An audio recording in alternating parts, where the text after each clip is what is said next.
Dobrý den, vítám vás u podcastu Podniko. Mým dnešním hostem je behaviorální ekonom Petr Houdek, se kterým probereme mýty a trendy pracovního prostředí. Dobrý den.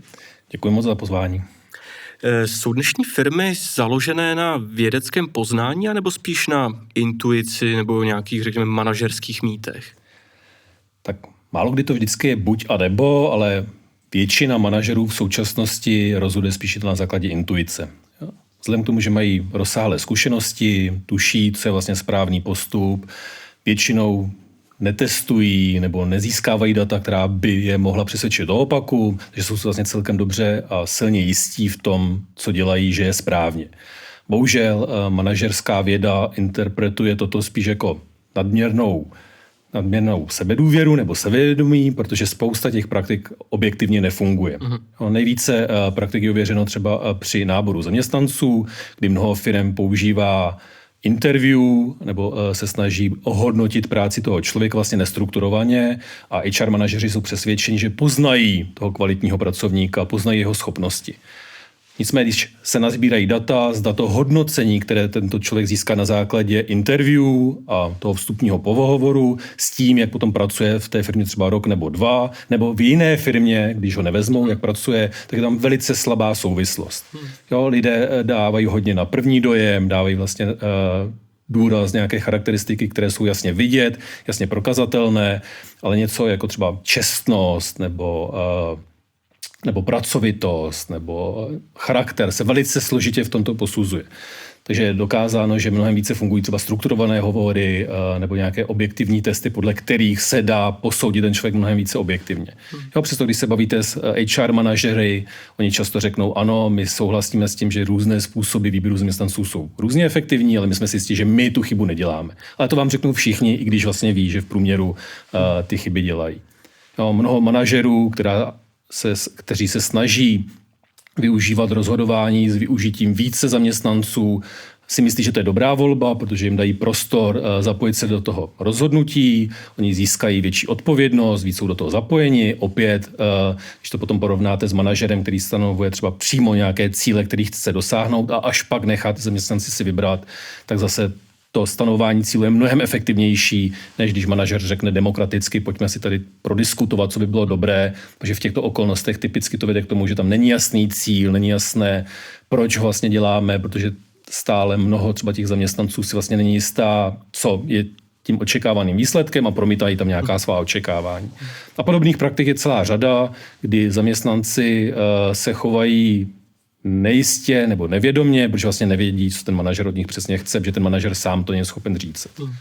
Na to jsem se chtěl zeptat, jak firmy reagují, když zjistí, nebo když je třeba konfrontujete s tím, že některé jejich postupy tak úplně neodpovídají tomu vědeckému poznání a té měřitelné dobré praxi.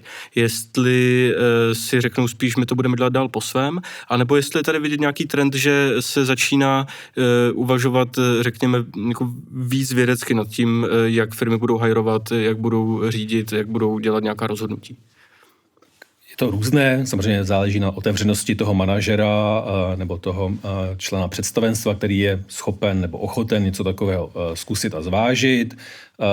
Problém je, že málo kdo je natolik odvážný opravdu si říci, že mnoho z toho, co my děláme, vlastně my nevíme, zda skutečně funguje nebo ne a pojďme to všechno otestovat. Protože oni často mohou dospět k tomu, že to nefunguje a vlastně otevřou si jenom ten problém, aniž by nutně měli příležitost, jak ho zlepšit. Jo, typickým třeba příkladem je, že mnoho firm v současnosti se snaží nabídnout benefity, bonusy zaměstnancům na zvýšení motivace pro práci, na zlepšení jejich duševního zdraví, na zlepšení jejich zdravotní kondice a oni mnohdy upřímně opravdu stojí o to, aby ten zaměstnanec z toho ty benefity získal. Zároveň ale zvolí něco, co je třeba obvyklé, o čem něco četli, aniž by to skutečně otestovali, zda to má dopad. Tak my tady jsme měli program, jaké teda benefity používají firmy nejčastěji pro zlepšení třeba pracovních podmínek zaměstnanců a jsou to různé programy mindfulness nebo rezilience, psychické odolnosti nebo plánování času nebo využívání AI A tím cílem opravdu je, aby ti zaměstnanci pracovali lépe, aby se jim v práci líbilo, aby nebyli tolik stresováni. A typicky hodnocení podobných kurzů je pozitivní. Jo, zaměstnanci oceňují, že měli několik dnů volna, dostali občerstvení zdarma, něco se dozvěděli. Ale málo která firma opravdu změří, zda přesně ti zaměstnanci, kteří v těch programech byli, opravdu třeba pracují efektivně, nebo jsou méně stresovaní, nebo zdali u nich klesá třeba absenterismus, protože jsou více zdraví, nebo zda přicházejí z více nápady, nebo cokoliv. Málo kdy změří, zda skutečně ten kurz, nebo ten workshop, nebo ten program měl ten dopad, proč ho implementovat. A to je strašně složité udělat exaktně, protože mnoho manažerů řekne, my jsme jim vlastně něco nabídli, oni s tím byli spokojení a to mě stačí. Aniž by skutečně měl data o tom, zda ten program fungoval, jak měl. No to pak trošku ale zpochybňuje ty motivy, proč to ty firmy vůbec dělají. Ono to možná pak vypadá, jako kdyby chtěli spíš pomáhat sobě, respektive ten management sobě, než těm zaměstnancům skutečně, když je vlastně nezajímají reálné výsledky.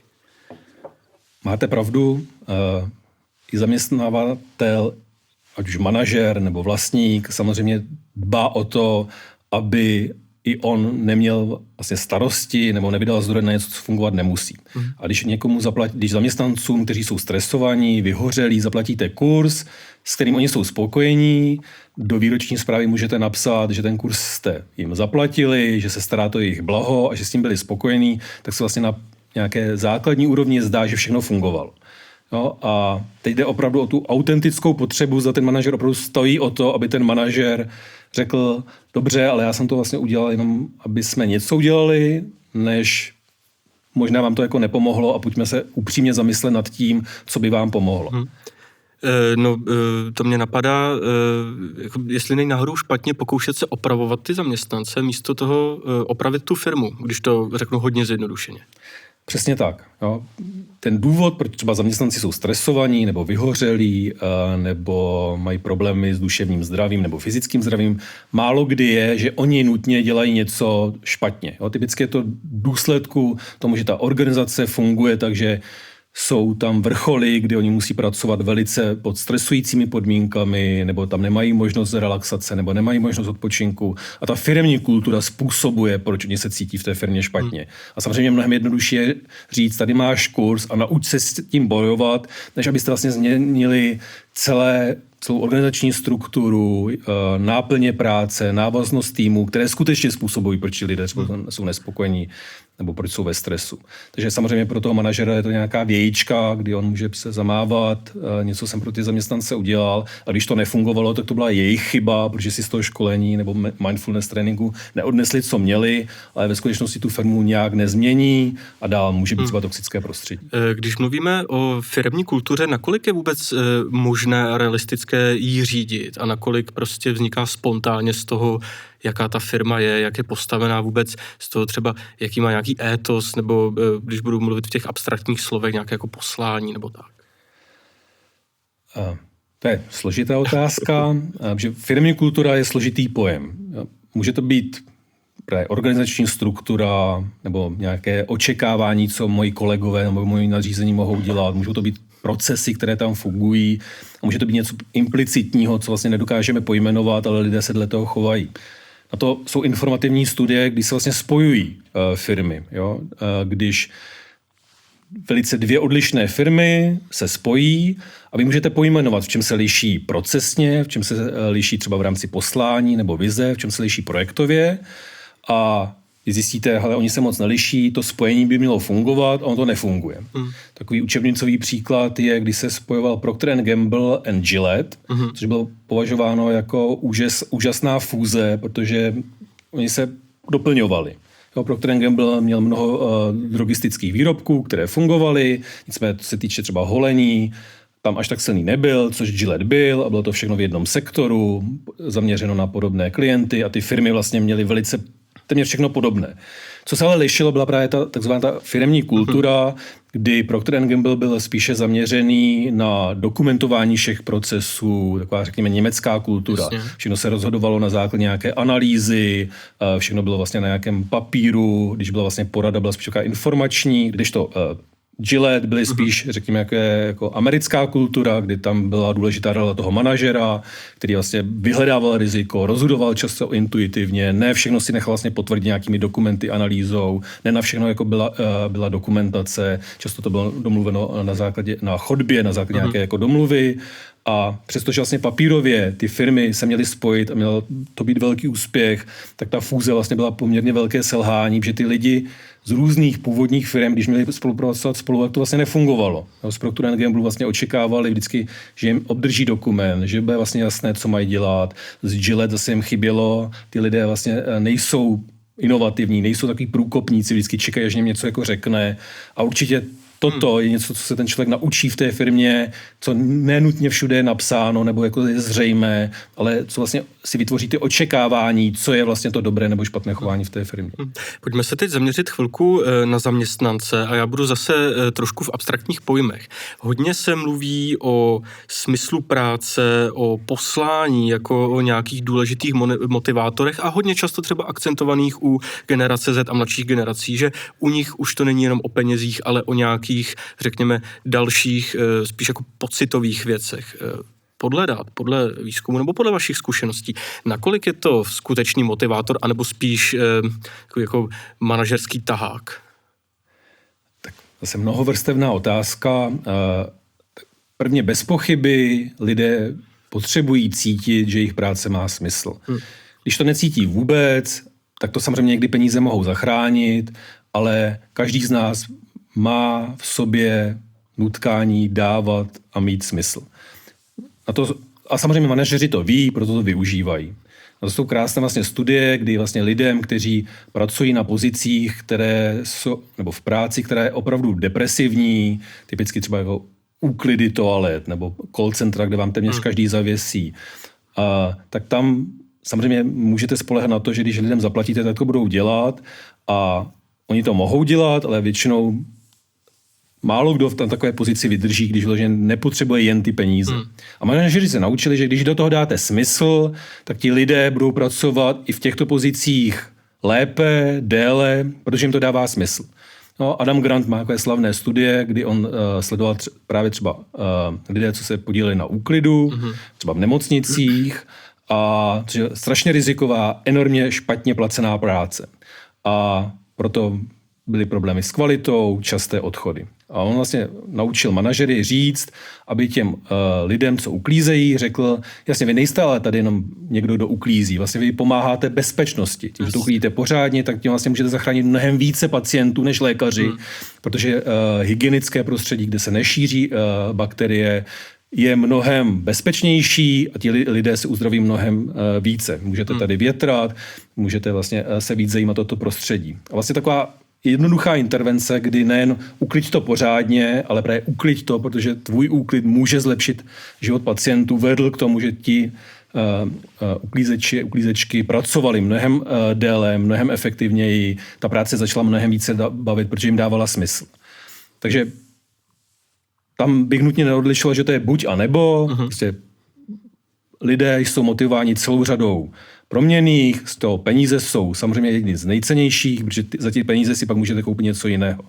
Ale jenom penězi lidi samozřejmě nemůžete motivovat, protože oni chtějí získávat třeba mistrovství. Jo? Pak, když jste zaměřen na to, aby jste mladý člověk a chcete získat zkušenosti, jak to třeba v biznise chodí, jak se něco naučit, tak byť by vám někdo slíbil velký plat, ale nemožnost mít dobré mentory, nemožnost prozkoumat různé třeba části té firmy, tak tam nejdete, protože jste motivováni tím, že se chcete něco naučit.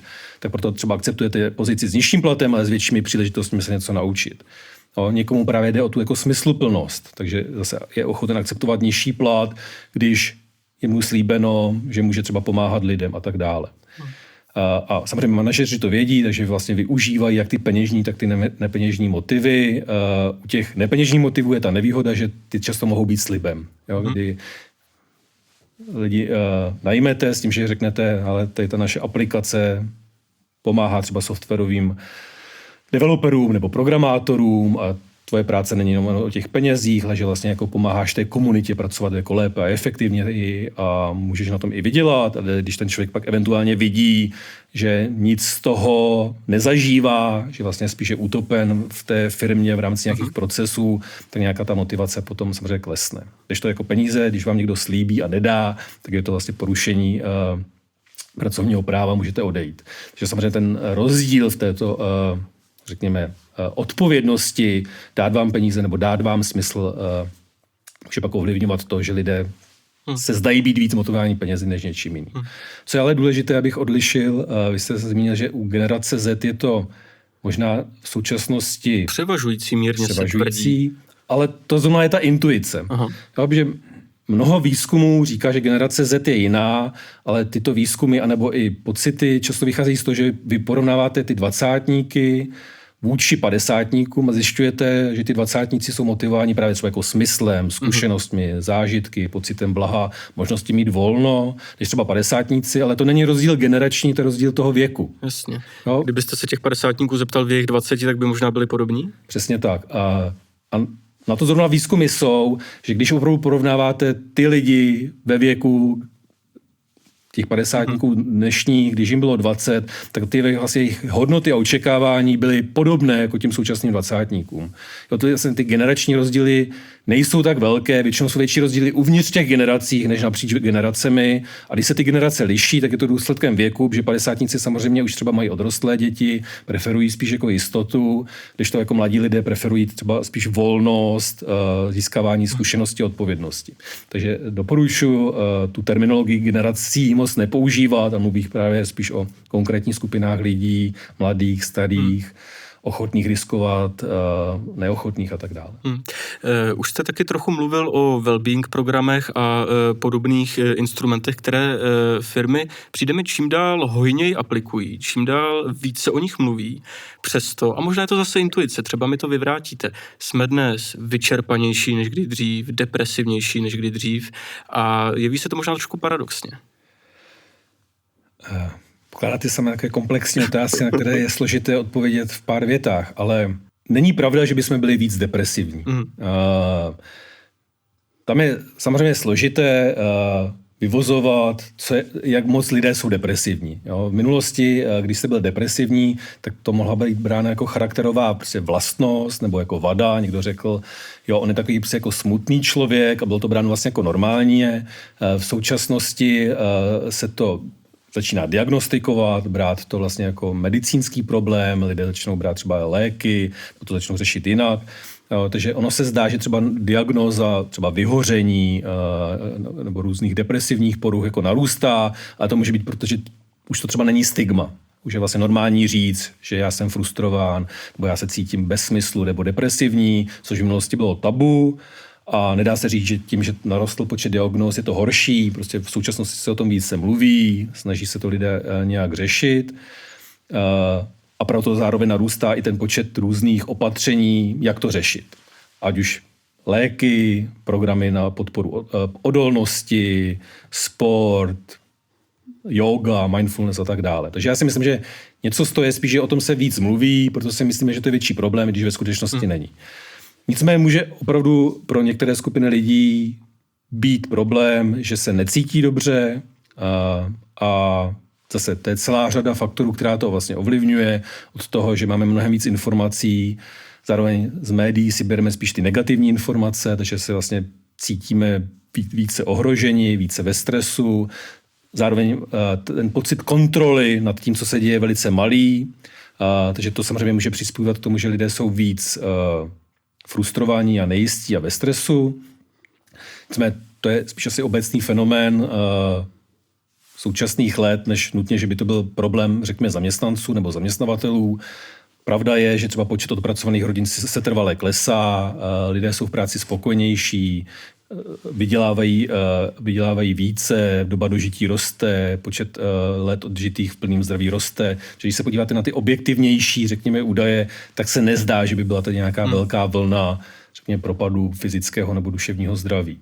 Ale zároveň je určitě dobré, že se zlomilo to tabu, že o negativním prožívání života by se mluvit nemělo, protože existuje celá řada technik, které mohou pomoci. Ať už kouče, terapeuta, nebo se nějakých jiných způsobů, jak s tím bojovat.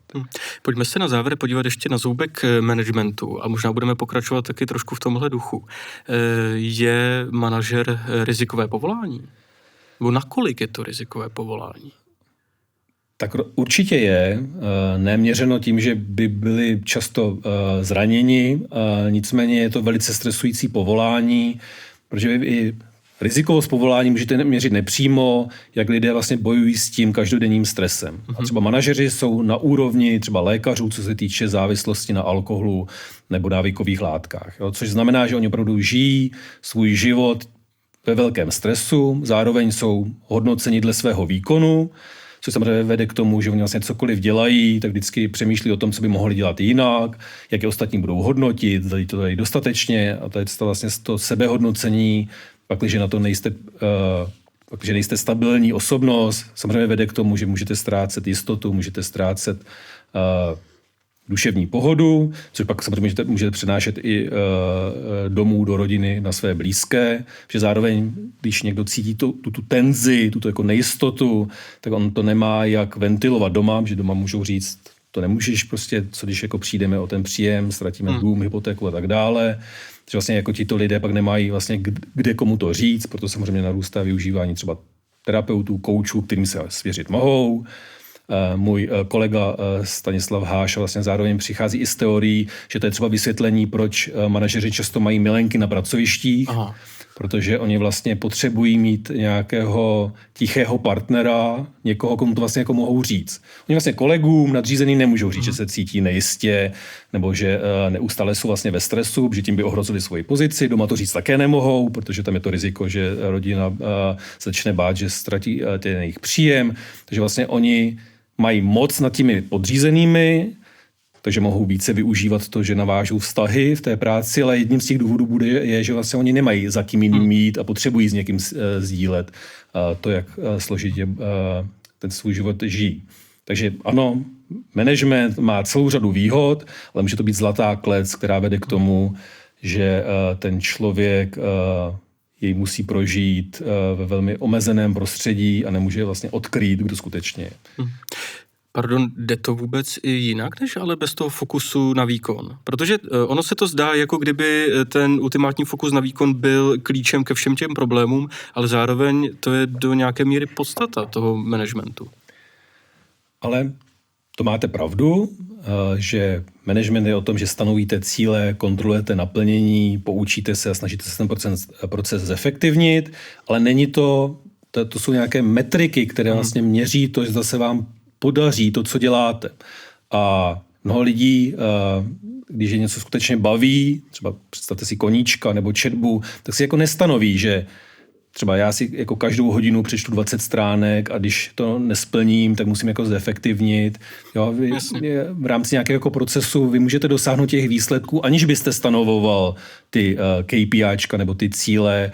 A vlastně vy ty lidi dáte do prostředí, kde naplní své třeba ambice, naplní své cíle a v rámci nich splníte KPIčka. Samé nikdy nefunguje, když si stanovíte, já chci být šťastný. Jo, co mám dělat, abych byl šťastný? Jo, a teď si udělat list toho, abyste byl šťastný. Ne, máte vlastně dělat něco, co vám dává smysl, nebo co je to je povinnost a z toho vy získáte štěstí. Takže vlastně jako nezaměnit to, že ten cíl je ten výkon se odvozuje z toho, že lidé dělají to, co jim dává smysl a ten manažer je tam od toho, aby to, co dává smysl, eventuálně bylo možné prodat a získat z toho zisk tu organizaci. Dobře, já vám moc děkuju za rozhovor. Moc děkuji za pozvání.